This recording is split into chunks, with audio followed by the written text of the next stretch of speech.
The fact that folks who make gun laws and stand for gun control typically don't actually know anything about firearms is a thorn in every gun owner's side. But sometimes, sometimes, you can use that to your advantage. Like, for example, I don't know, trolling your local gun buyback program and making 21 grand in exchange for a couple $100 of plastic? Dude, no way, this is so epic! Keep watching to find out how you too can game the system.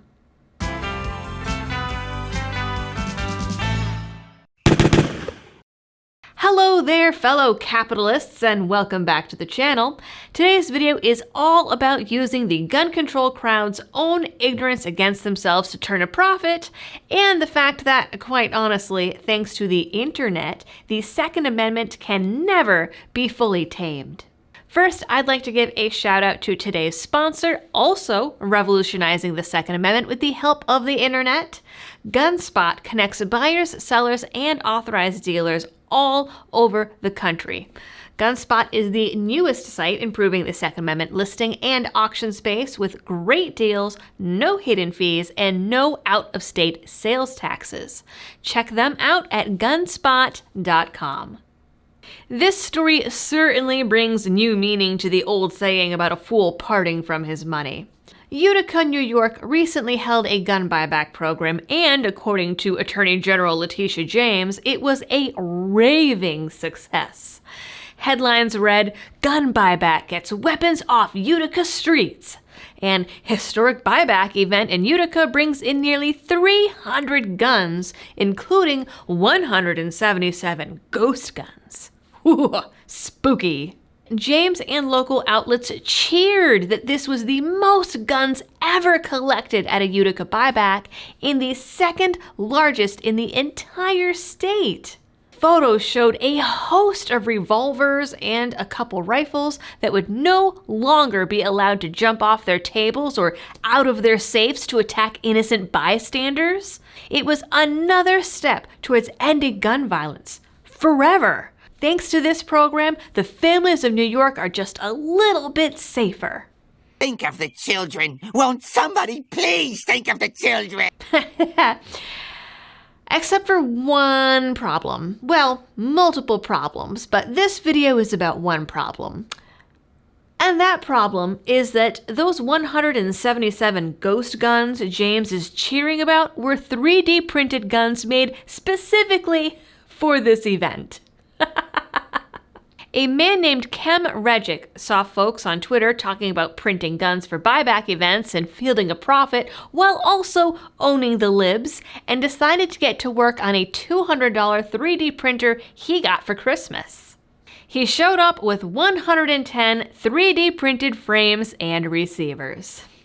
Prior to the event, the police were offering $250 per assault rifle, $150 for handguns, $75 per rifles or shotguns, $25 for non-working or antique firearms, and an extra $100 per ghost gun, with no limit on how many a person could turn in and with full amnesty, so no questions asked.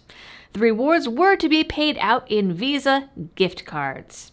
But when Regic showed up with a tote full of plastic pieces, including 60 Yankee Boogles, get it, Boogles, which are plastic drop-in parts that can turn an AR into a full-auto freedom machine, surprisingly, the state didn't want to pay up. Not surprising. The police still wanted the parts, but they didn't want to pay full price and tried haggling him down to $6 grand. But Regic knew what he had, or what they thought that he had, and held the cops and the Attorney General to their word.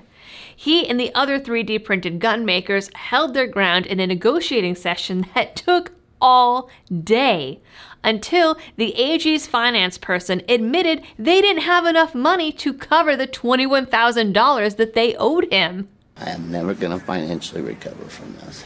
It sent the entire department, including off-duty officers, scrambling to go out and buy more gift cards from multiple stores because banking regulations didn't allow them to all be bought at the same spot, which makes this even more hilarious. Local stores were completely sold out after these shenanigans. I do it for the lulz. In the end, the police came back with 42 $500 gift cards for Kem and another $9,000 for the other 3D makers, and the gang went to Texas Roadhouse to celebrate. Ooh, yeah.